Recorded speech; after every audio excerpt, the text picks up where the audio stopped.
Welcome to the Relationship Recovery Podcast, hosted by Jessica Knight, a certified life coach who specializes in narcissistic and emotional abuse. This podcast is intended to help you identify manipulative and abusive behavior, set boundaries with yourself and others, and heal the relationship with yourself so you can learn to love in a healthy way. Hello, and thank you so much for being here.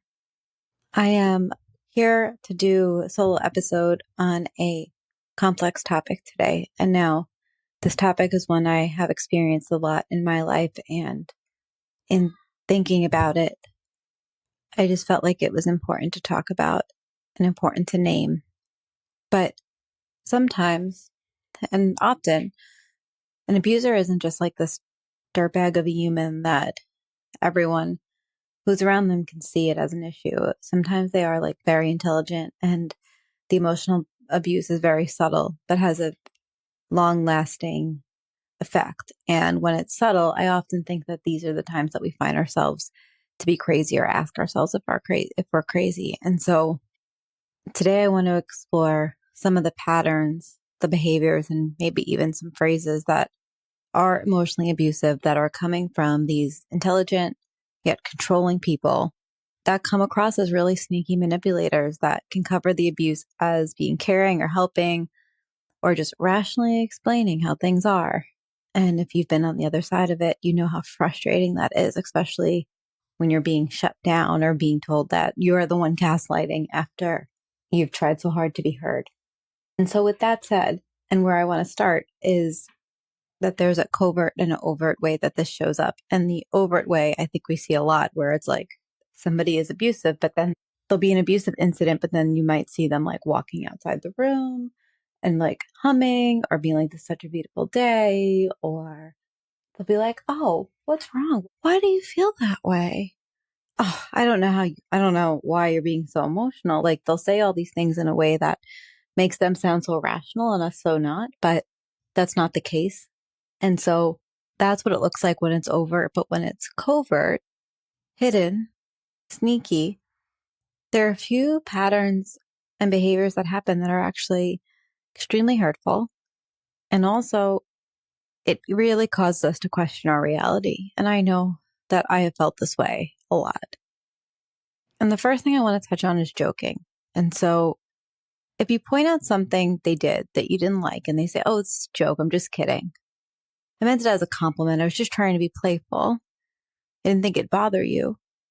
What they're doing is they're making it seem like your perception is wrong because you perceived it that way.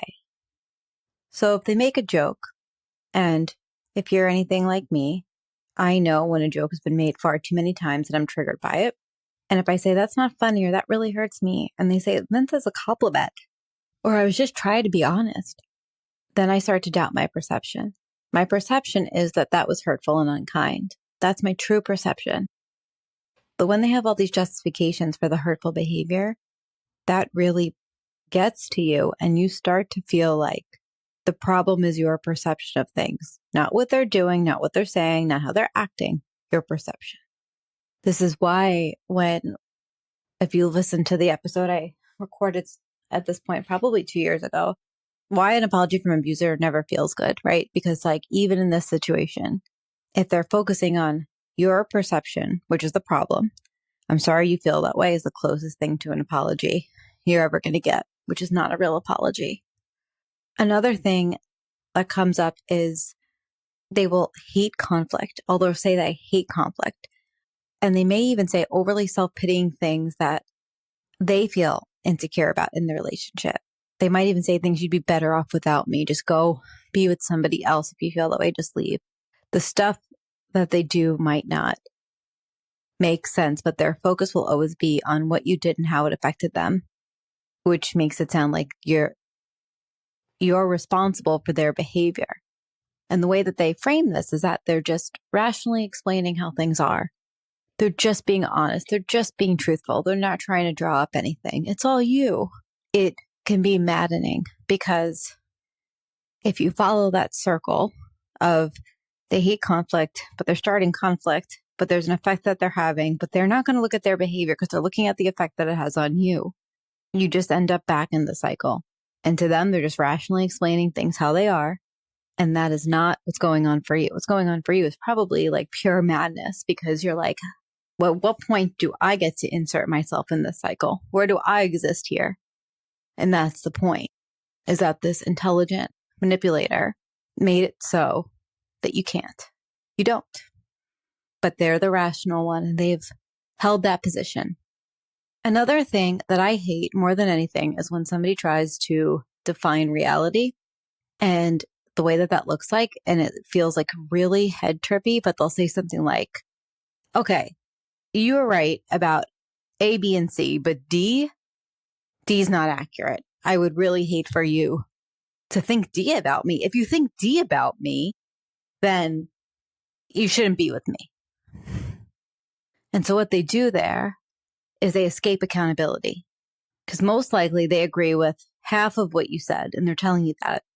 But the last thing, maybe the part that they should take accountability for or to really see that there's a hurt feeling there, that one, no, they're not doing that one. So I agree with half, but not this.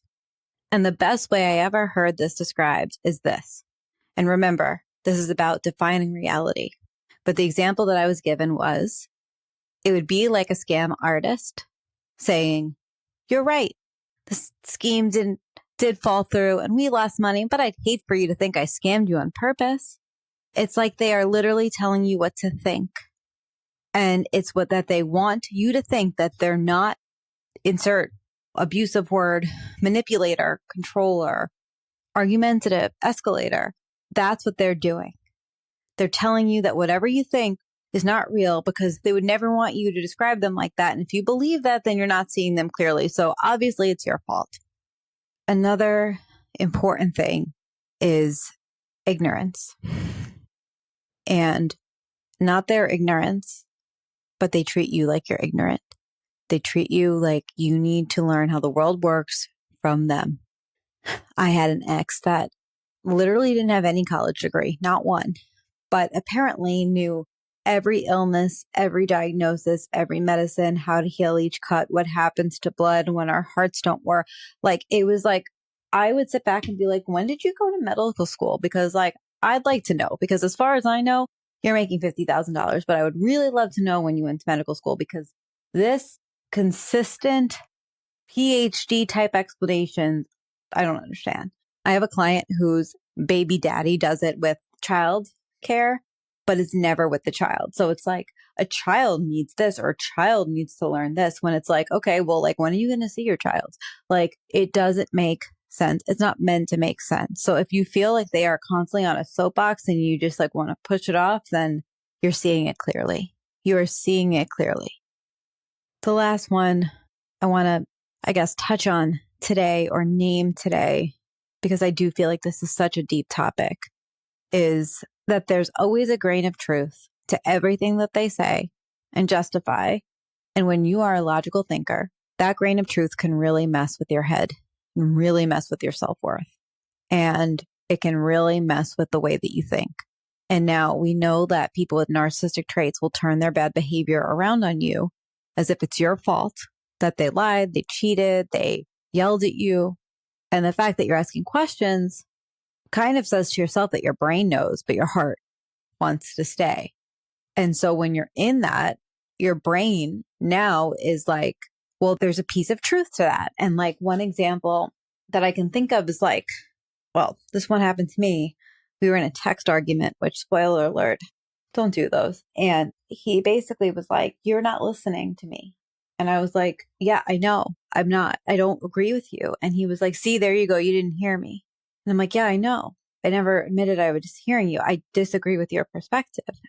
You're telling me how I think, and I'm saying, no, I don't think that way. So essentially, no, I'm not listening to you, because listening would mean that I had to change my perspective about myself. And I'm not going to do that, especially at this point, especially with this argument. And then he was like, but then again, see, you misheard me. So like, on one hand, he's right. I'm not listening according to his version. I'm not hearing him. I'm not, because I'm choosing not to. And like, maybe I'm also not speaking kindly, which is another thing. And like, all those things are true. Can I do all those things in this moment? 100% no.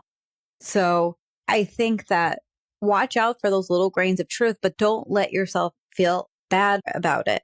So if there is like one of those moments and there's like this little grain of truth, don't then turn it around and feel really bad and change your behavior and apologize. Just say to yourself, okay.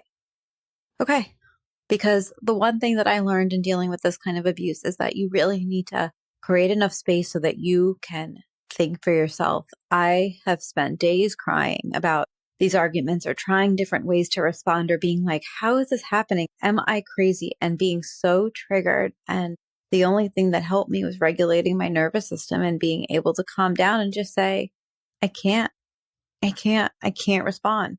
The more I responded, the less it felt good. And just remember, in all abusive relationships, the abuser will act like you can open up, that you can trust them, but they will use those things against you. And first, it might come across as teasing. Some things may come across as just like they didn't mean to say it, but they did. But you can't. I hope this was helpful. If you are looking for some additional support, you can always reach out to me, Jessica@jessicaknightcoaching.com. And I have an emotional abuse recovery program, which doesn't go through this specifically, but it goes through emotional abuse. So if you are beginning to identify and wanting to break free and like you need like a first step, I definitely would go there. But I do want to just name that this is a topic that I care very much about. And if you're looking for some more content on it and or, some more examples come up, I would really love if you emailed me what those are, Jessica@jessicaknightcoaching.com, and I will get back to you as soon as I can and possibly do an episode on it. So thank you for listening. Thank you for being here. Really sorry if you're going through this.